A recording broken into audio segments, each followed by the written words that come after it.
ahí del otro lado porque hay un montón de voces protagonistas para charlar con nosotros, como nuestro próximo invitado.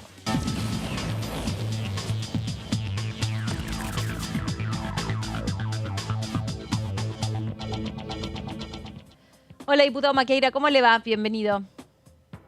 Bien, muy bien. ¿Cómo están ustedes? Bien, muchas gracias, diputado. ¿Está ya en la provincia de La Pampa? ¿Está acá? ¿Está en Buenos Aires? Estoy en Buenos Aires. Esta semana aparentemente empezaban las comisiones, así que ya a partir del martes me vine para Buenos Aires. Todavía no tenemos bien la agenda, todavía no ingresó el proyecto que el presidente mandó, ¿no? Sobre todo el de la reforma del Estado. El resto de los proyectos ya estaban ingresados porque son de otros años. Pero bueno, muy atento para poder avanzar y poder legislar, debatir sobre los temas que se vienen. Bueno, el diputado, por ser alguna persona desprevenida, es una de de los autores fundamentales de la ley Lucio, porque justamente ese crimen horroroso sucedió en su provincia y fue uno de los autores de esa ley, gracias también a cómo transformó su dolor el abuelo de Lucio. Esta semana hubo novedades porque se siguió también un juicio contra la jueza que le otorgó la tenencia de Lucio Dupuy a las asesinas, ¿no? Entonces se cuestionó mucho el trabajo de la justicia o el no trabajo de la justicia. Exactamente, bueno, soy autor de esa ley, una ley que se trabajó mucho con todos los bloques y que logramos darle la media sanción y la sanción definitiva por unanimidad. Eso siempre lo resalto, creo que es muy bueno cuando el Congreso en su conjunto puede trabajar con todas las diferencias, pero en pos de un proyecto común. Como bien decís, la semana pasada se hizo un jury, un tribunal de enjuiciamiento integrado por abogados, por legisladores, un juicio público, por decirlo así, como si fuera un juicio político, ¿no? Es a la par, digamos, o muy parecido a ese procedimiento. Y los dictámenes, bueno, por una mayoría, ¿no? De 4-1, un solo voto negativo, no encontraron responsabilidad, no encontraron pruebas para poder, digamos, en este caso, culpar, sea, digamos, expulsándola o sea con sanciones, tanto a la jueza como una de las funcionarias de menores. Esto seguramente va a seguir, digamos, generando polémica y demás, pero bueno, fue una de las últimas novedades. Y te agrego algo también que estoy trabajando, A ver. como es de público conocimiento, se suspendieron las pautas, los programas, digamos, de pauta pública en medios, ¿no? La pauta pública que el Estado, que el Gobierno Nacional tiene para hacer sus propagandas o sus anuncios, sus comunicaciones. Bueno, nosotros exactamente estamos solicitando que no, que esto, digamos, que esta medida de ajuste y demás no contemple aquellas campañas de concientización como son la ley Lucio, para que todos sepamos cuáles son los derechos de los niños y resguardarlos, como son las campañas de salud, de prevención de vacunación, por ejemplo, de enfermedades, del dengue, como es también las campañas para prevención de los derechos contra las mujeres, ¿no? De la violencia de género. Bueno, estamos planteando que se sigan dando ese tipo de campañas y esa pauta publicitaria que va acorde a esa campaña para que, por supuesto, digamos, estas medidas sigan resguardándose. Sí, yo antes de pasar estrictamente a la agenda parlamentaria y a la actualidad, quiero hacer una última pregunta en relación a la ley Lucio, en realidad al caso Lucio Dupuy, porque nosotros habitualmente, por lo menos en este programa, nos concentramos mucho en las historias detrás de las leyes. Muchas leyes terminan teniendo o llevan este nombre propio para, yo entiendo, generar mayor empatía y para poder enfocar rápidamente en cuál es el tema del que va a ocuparse esta ley. ¿Cómo es el trabajo de un diputado, una diputada que recibe en su despacho a una víctima directa de un delito tan aberrante como en este caso el crimen y tortura y violación contra un menor de edad, hasta que eso se transforma en el texto de una ley? Porque por un lado se trata de humanizar completamente el trabajo de ustedes, pero también estar directamente empapados del recorrido que muchas veces lleva adelante la víctima de un delito, ¿no? Bueno, por supuesto, acompañándola, ¿no? Se crean lazos muy fuertes, ¿no? Personales con la víctima en este caso, con la familia Dupuy, con su abuelo, su padre. yo ya los conocía de antes, de mi localidad de General Pico, pero bueno, ahora es una relación, te diría, diaria, ¿no? O sea, por supuesto, saludarnos en las fiestas, digamos, cosas por ahí menores que antes quizás no se daban o no se dan con todos los ciudadanos, hasta estar al lado en los momentos duros, bueno, como les cayó un baldazo de agua fría con este resultado del jury, estar cerca de ellos cuando fue el juicio y sobre todo, digamos, la condena a la madre y su pareja, a las asesinas. La verdad es que se ha generado un vínculo, no sé si amistad es la palabra, pero es muy parecido a una amistad, ¿no? De Claro, sí. contención y donde no es solo, por supuesto, mi rol de contener, sino también de seguir trabajando estos temas juntos, ¿no? De poder, bueno, en este proyecto que te comentaba, también lo consulté con la familia a ver qué le parecía. Se ha creado una relación y eso creo que es bueno porque también humaniza nuestro trabajo como legisladores. Desde un hecho mínimo, vos hablabas recién de, por supuesto, recibirlos en el despacho, algo que hice a posterior, pero lo primero es el diputado yendo a la casa de la víctima, yendo a abrazar a esa víctima, a ver en qué podemos colaborar y llevar de alguna manera al Congreso, al representante de todo el cuerpo, digo, no solo de mi despacho, hacia la casa de un vecino que está pidiendo una ley o la defensa de un derecho. Creo que eso es importantísimo, que se tenga esa conciencia, ¿no? Claro. Diputado, ¿cómo le va? Mauricio Cantando lo saluda. Bueno, se conocen los temas, todavía no los proyectos, pero sí los temas que van a debatirse en sesiones extraordinarias. Y le hago dos preguntas puntuales sobre lo que tiene que ver con reforma política, sobre todo teniendo en cuenta que usted representa a un bloque como el PRO, que fue oficialismo, que fue oposición también en la anterior etapa y vuelve a ser oposición ahora. ¿Está de acuerdo con, por un lado, la boleta única papel, que es el proyecto que fue aprobado el año pasado y se volvería a tratar en el Senado? Le pregunto si está de acuerdo y si también coincide con la idea de eliminar las elecciones primarias. Bueno, con respecto a la boleta única, sí, por supuesto, estoy de acuerdo. Es uno de los proyectos que trabajé en todos estos años y que intentamos impulsar en su momento, incluso como boleta electrónica y en esta etapa como boleta única en papel, algo que hubo un mayor consenso para poder tener ese sistema. Esperemos que se pueda avanzar y que el Senado lo sancione porque ya tiene media sanción de nuestra Cámara. Y con respecto a las PASO, yo creo que es un debate muy necesario que hay que dar. Creo que la ciudadanía no tiene que resolver los problemas que la política no puede resolver.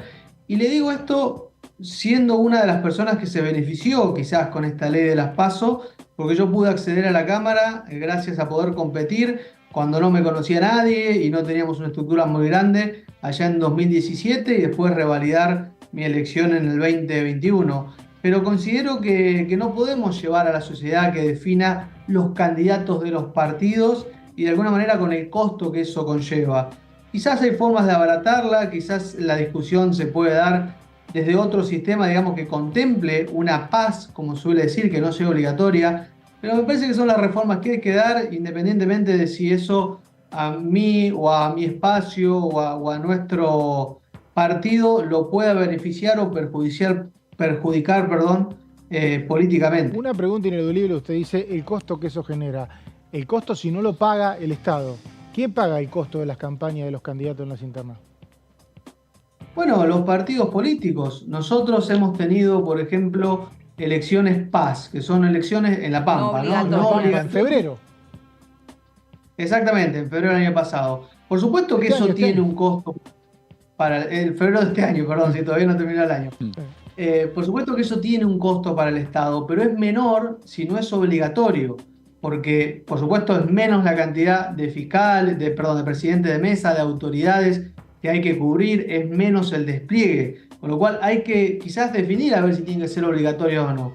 Pero si vamos a un sistema como era antes de la ley, de las PASO, bueno, cada partido tendrá que costear como una elección interna de un partido político. Nosotros tendremos posiblemente o no, digamos, ¿no? Pero elecciones internas en el PRO a nivel nacional o provincial. Bueno, si se llega a esa instancia de que no hay una lista de unidad, bueno, en ese caso se arma una elección con los fiscales propios del partido, con autoridades de mesa propias del partido y los gastos que ello conlleva, por supuesto, es parte de ese partido político. Creo de la misma manera se podría decir para definir los candidatos a una elección que después, por supuesto, estará la elección general. Diputado, ¿qué tal? Gastón Fiorda lo saluda. Lo meto en otro tema que también está en este plexo de leyes, de iniciativas que integran el periodo de sesiones extraordinarias, y es el tema de ganancias. Está puesto como ingresos personales, uno intuye, infiere que también está el tema del impuesto a las ganancias, que hace poquito el Congreso convirtió en ley. Y que ahora va a ser nuevamente tratado por el Congreso, entiendo inicialmente por la Cámara de Diputados. ¿Cuál es su postura? ¿Qué entiende que le conviene dar? ¿Cuál es el tratamiento? Sabiendo además que hay algunos gobernadores que no están pidiendo, que se lo dijeron al propio presidente Javier Milei, que a lo mejor lo que quieren es coparticipar el otro impuesto, como el del cheque, y dejar el impuesto a las ganancias como está. ¿Cuál es su posición al respecto? Bueno, Gastón, lo primero que te diría que entre esos dos impuestos, el impuesto al cheque termina siendo un impuesto muy regresivo, que va en contra de la producción y demás, y el impuesto a las ganancias es uno de los pocos impuestos con bienes personales que es progresivo. Por supuesto que si le preguntamos a cualquier ciudadano, y todos nosotros estaríamos de acuerdo, tenemos que tratar de tener la menor cantidad de impuestos posibles, pero si no, no tendríamos seguridad, si no, no tendríamos educación y por supuesto todos los derechos que garantiza el Estado. Ahora, en una Argentina que está en una situación tan crítica, que tiene déficit fiscal y demás, la verdad que fue muy irresponsable quitar un impuesto que pagaba el 7% de las personas que más ingresos tenían, el 10%, ¿no? Hoy lo paga un poco menos, pero a partir de 2 millones de pesos se paga. Nosotros creemos, y lo dijimos en su momento, que iba a tener un costo fiscal altísimo, por supuesto que iba a financiar las provincias y que además, si teníamos que bajar impuestos, había que ir por otros impuestos a la producción y no por el impuesto a las ganancias, que es un impuesto progresivo. Esa misma postura la mantenemos en este sentido y lamentablemente el tiempo nos dio la razón porque, bueno, vos decías, Gastón, algunos gobernadores plantean coparticipar el impuesto al cheque, pero en el fondo, digamos, lo que quieren es que sus provincias no se desfinancien y entre esas dos definiciones te diría que el impuesto a las ganancias es el más progresivo de todos y pensando incluso en un país que crezca, desarrollado, son los impuestos que todos los países desarrollados más recaudan, y no así con el IVA, ¿no? Que es un impuesto que más le cuesta al que menos tiene. Diputado, y en el caso de La Pampa, ¿cómo está la provincia? ¿Qué pasa con la cantidad de trabajadores de la administración pública? ¿Van a poder cobrar normalmente ahora a fin de año? Porque hay algunas provincias que dijeron que no iban a poder pagar ni aguinaldos ni sueldos. ¿Usted tiene idea cómo está la administración de su provincia? Bueno, por supuesto que tendrá que hacer esfuerzos como todas las provincias en una época donde ha primado el paradigma de que el Estado no gaste más de lo que recauda. La Pampa es una provincia ordenada, está gobernada, bueno, desde la vuelta a la democracia por el Partido Justicialista, pero ha tenido siempre responsabilidad fiscal en ese sentido e incluso, paradójicamente, han hecho un presupuesto de ajuste antes de que asuma este presidente, ¿no? O sea, estamos pensando en la última semana de noviembre y la primera de diciembre, se votó un presupuesto a lo que mi gobernador planteó más realista, es decir, que los anteriores no eran realistas. Bueno, digamos, se ha ajustado el cinturón, por supuesto, pero están llegando a poder pagar los sueldos y seguir las prestaciones básicas del Estado, sí, y tendrán que hacer un esfuerzo con gastos innecesarios quizás que tiene la provincia para poder estar a la altura de las circunstancias. ¿Y obra pública que les quede por finalizar o que los haya atravesado en la mitad de esta gestión? En su mayoría, bueno, de viviendas que estaban garantizadas.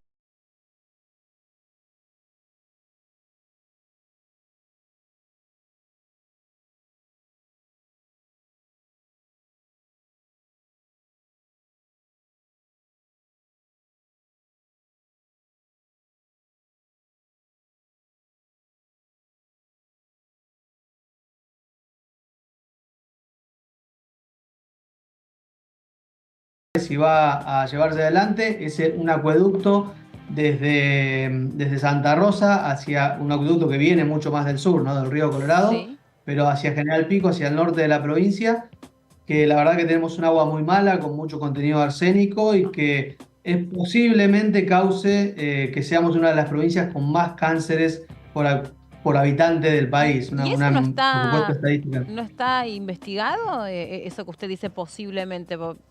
parece una cuestión bastante Bueno. lógica el arsénico con tener cáncer o desarrollar cáncer Claro. que no pueda estar debidamente estudiado. Digo posiblemente porque otra parte de la biblioteca plantea que esas situaciones, por ejemplo, por los agroquímicos vertidos en las inmediaciones de las localidades. Pero Claro. en ese punto de vista, entonces Buenos Aires tendría, o la parte contigua a la Pampa de Buenos Aires, la misma situación y no se da así, con lo cual hay una correlación bastante directa entre esa situación. Y es una obra, digo, también para poner blanco sobre negro, no es que este gobierno la haya dado de baja, sino hace 15 años, 20 años le diría, que se inauguró el primer tramo del gasoducto, del acueducto, y hace 15 años que estamos esperando esta nueva obra, con lo cual lamentablemente sigue siendo un derecho no garantizado, una deuda tanto de gobiernos nacionales como provinciales, con el norte de mi provincia y con el agua que tomamos. Diputado, pudo leer, imagino, el decreto de necesidad de urgencia. Alguna vez hablando usted con nosotros nos dijo que por lo menos el capítulo que hoy se ve de reformas laborales usted lo proponía, le parecía interesante. No sé el resto de las medidas, ¿qué opinión tiene? Bueno, Mauricio, hay algunos puntos del decreto, como bien decís, en los cuales estoy de acuerdo. La agilización de un montón de trámites, el tema de desburocratizar el sistema de salud, por ejemplo, que el trabajador puede elegir su obra social, o que las prescripciones médicas, por un lado, sean electrónicos, ¿no? La receta médica, y por otro, los medicamentos sean genéricos y no tengan que poner una marca. Digo, eso es interesante para llevar adelante. Otras cosas que quizás no eran necesarias o no eran urgentes ahora, como se debatió el tema de las sociedades anónimas en los clubes, pero que es opcional, con lo cual ahí creo que, digamos, da la opción a cualquier club de llevarla adelante. Y otras cuestiones, parte de esas reformas laborales, como bien decías, lo habíamos planteado como un proyecto nuestro para las pymes, sobre todo el punto de que pueda haber un seguro de desempleo, como hoy tiene la UOCRA u otros sindicatos. Creo que esta opción que se da también es interesante porque es opcional, no es obligatorio para todas las relaciones laborales. Con lo cual, lo que sí te diría, o el detalle, o la objeción que uno puede tener es si era necesario hacer todo esto por un DNU. Por supuesto que es una medida legal, el presidente tiene todo el respaldo de la población para hacerlo y la Constitución lo garantiza. Ahora, desde otro punto de vista, creemos que, por ejemplo, las emergencias económicas y fiscales que se dictaron es un poder que tiene que delegar el Congreso. Con lo cual, desde mi punto de vista, yo creo que el DNU hay que aprobarlo, hay que debatirlo en el Congreso y tiene que darle ese respaldo, porque posiblemente muchas de estas medidas sean judicializadas. Qué mejor entonces que tenga el respaldo del Congreso este DNU y que no quede solo, como tantos otros DNU, durmiendo, digamos, en la comisión de acuerdos y que nunca sea ratificado, pese a que siguen en vigencia. Ahora le pregunto, diputado, porque hay algunos que proponen que el gobierno mande una especie de ley espejo al DNU para que sea tratado, como bien lo plantea, por el Congreso, por ambas cámaras. Y que se pueda revisar punto a punto. Y se pueda revisar ley por ley Claro. y se puedan introducir modificaciones y no que sea a través de la Comisión de Trámite Legislativo un DNU que no fue incorporado tampoco a las sesiones extraordinarias, ¿no? Que seguramente eso generará también algún tipo de debate y de discusión. Pero imagina cómo ve esta propuesta que hacen desde algunos sectores también, que el Congreso envíe una ley espejo con el mismo contenido del DNU, pero como un proyecto de ley. Creo que las dos son válidas. La opción de la ley espejo, lo que por supuesto no quiere el gobierno, evidentemente, es que se pueda debatir tema por tema, y lo que piden otros sectores de la comisión, de la oposición, es eso.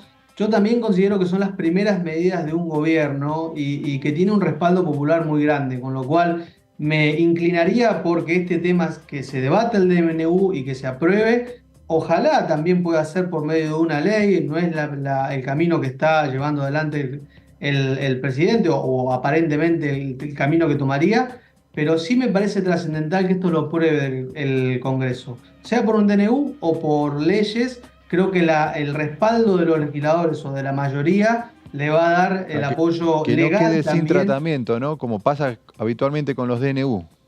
Usted quiere sí o sí que lo discutan las cámaras.